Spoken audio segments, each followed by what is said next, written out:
Good morning, boys and girls. Today we will continue our unit in Living in a World of Literature. Yesterday we read the story, The Dot, by Peter H. Reynolds. We focused on character traits, internal and external character traits. We made connections with the text, and we identified the author's purpose and the theme. Remember, the author's purpose is the reason why the author writes a story. Does he write it to persuade, to inform, or to entertain? And remember, the theme is the message of the story, which is what the author wants us to learn.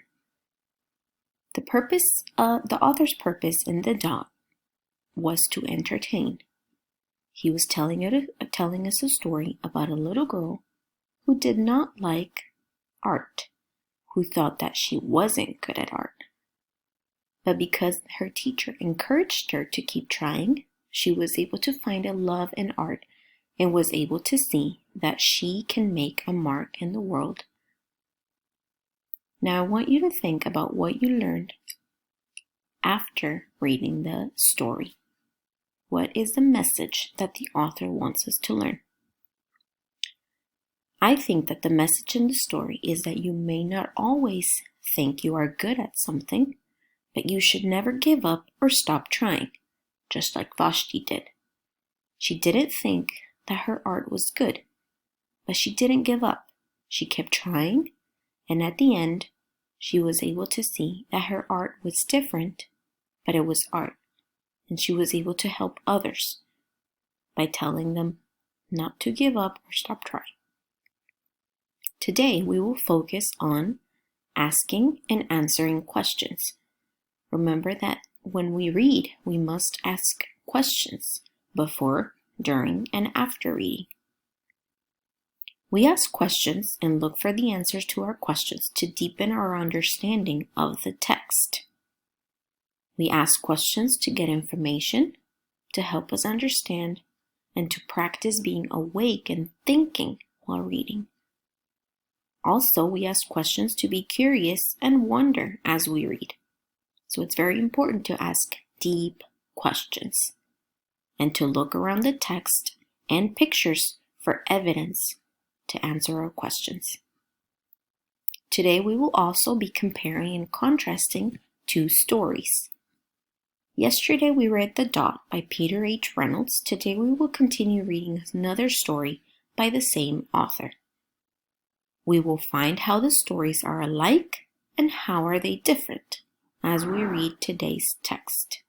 I want you to think about the characters, the setting, and the important events in the story, and think about how both stories are alike and how are they different. Let's read Going Places, and as we read, let's think about the story of Vashti and how both stories are similar and how they're different. But before we start reading, I want us to find out a little bit of information about the author of Going Places.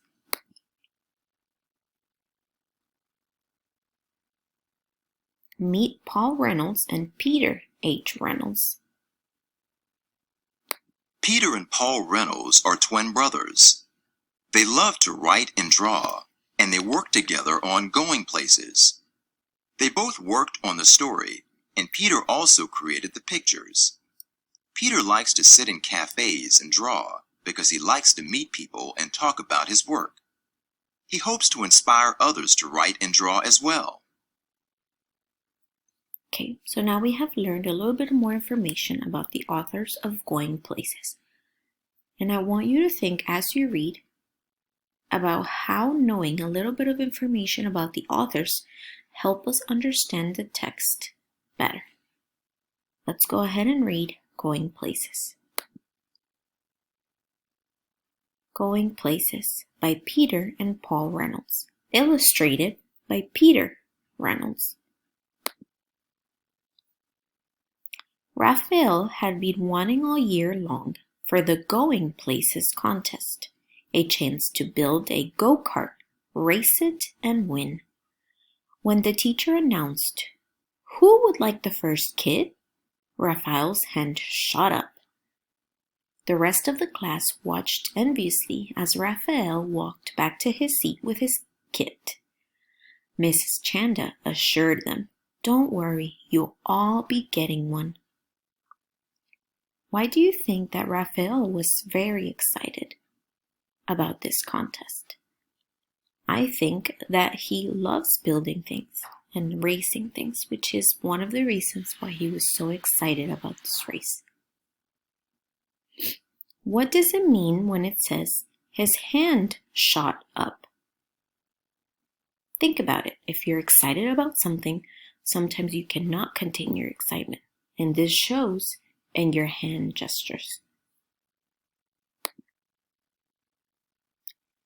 And they're all exactly alike. The teacher is referring to the kits to build the race car. The kit came with a set of precise instructions that made Raphael happy. He was very good at following instructions and directions. Raphael hammered, glued, nailed, and assembled his kit. His go-kart looked just like the one in the directions. He was feeling quite proud. Raphael wondered how his classmate Maya was doing. She lived right next door. He peered over the fence. "Hey, Maya, you haven't even started." Maya didn't respond. She was so intent on watching the bird in front of her and quickly sketching it that she didn't even notice Raphael. What can we say about Maya after learning what she's doing in the picture? She doesn't really care about starting to make her go-kart. She's focused on the little bird that she's sketching. So we can say that Maya really loves art.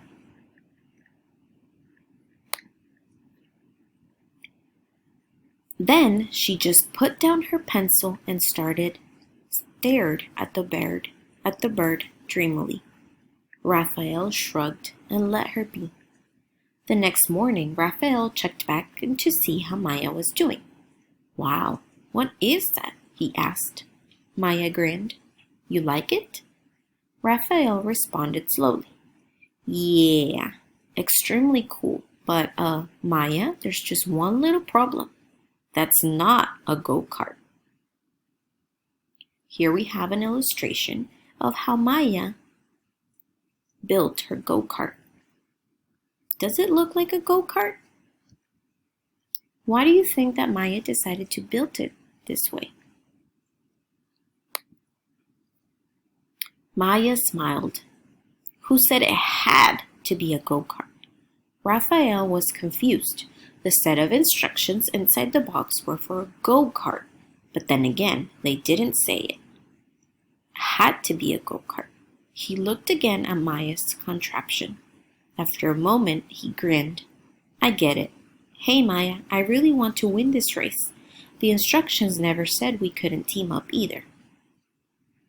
And so they did, working late into the evening. The next day, everyone gathered for the big race. Each go-kart was a perfect replica of the other. So here we see that all the other go-karts look the same. Do you think that Maya and Raphael's go-kart is going to be the same as the others? I don't think so. I think Raphael really liked the idea of building something different. Except one. One of the kids laughed. "Looks like you had trouble with the going places instructions. You're going places all right. You're going to lose." Maya and Raphael didn't even have time to respond because the announcer's big, boomy voice called out, "Attention racers, start your engines. 4, 3, 2, 1. A buzzer sounded, and they're off. What do you think is going to happen? Do you think that the little boy is right? Are they going to lose? Or will they win?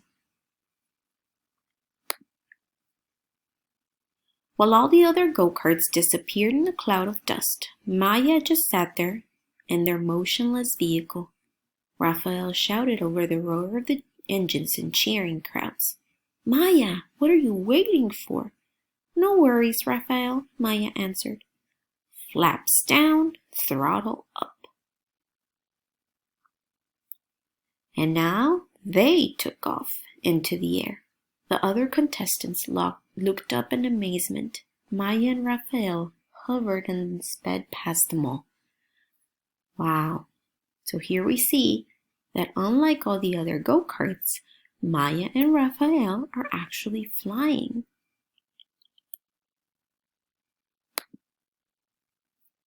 Before long, Maya and Raphael coasted across the finish line to the cheers of the waiting crowd. They kept rolling across the race grounds. Maya slammed the brakes and stopping just short of the lake at the edge of the school field. Raphael noticed a startled frog leaped from a lily pad and dive into the water. He raised his eyebrow and looked at Maya and smiled. "Raphael, are you thinking what I'm thinking?" Raphael just nodded.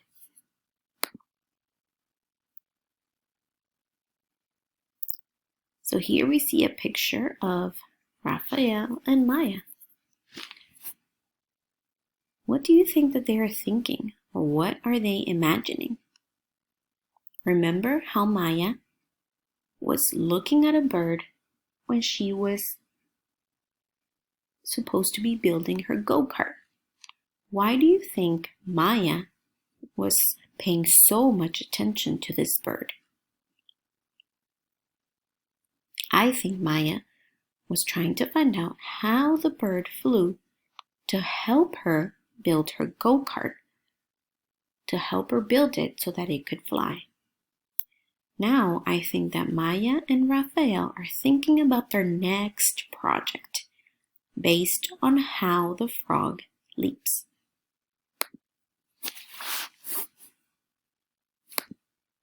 Okay, so now that we have read the text Going Places, I want you to think about how the stories are the same, how they're different. So today for your writing lesson, after reading Going Places, I want you to think about how the stories are the same and how they're different. Think about the characters, what happens in the story, and the theme or the message of the story. You're going to go to Google Classroom and you're going to answer the questions using the sentence stem. You will find one thing that is the same in these two stories. And you're going to use evidence from the text to explain how they're the same. You're also going to write how these stories are different and use text evidence. Remember, you can always go back and listen to this video to listen to the story again. Have a great day.